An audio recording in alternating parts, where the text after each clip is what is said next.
என்ன மறக்காதீங்க, என்ன மறந்துடாதீங்க.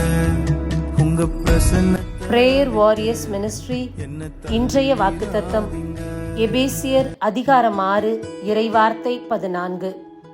உண்மையை இடைக்கட்சியாக கட்டிக்கொண்டு நீதியை மார்க்கவசமாக அணிந்து நில்லுங்கள்.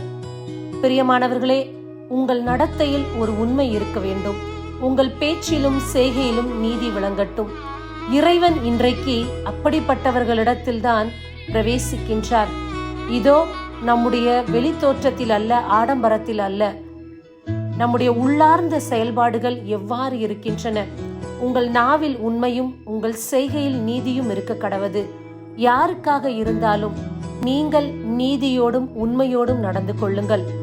அந்த இடத்தில்தான் இறைவன் நம்மோடு இடைப்படக்கூடிய ஒரு இடமாக இருக்கும்.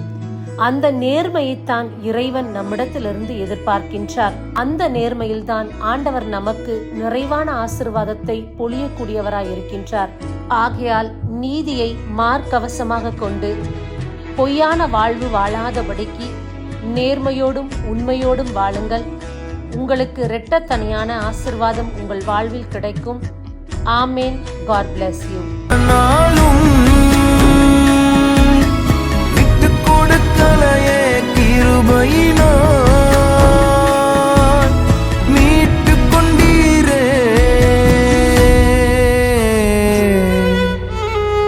எதுவரைக்கும் இறங்காதிருப்பி, எதுவரைக்கும் தூரமாயிருப்பி.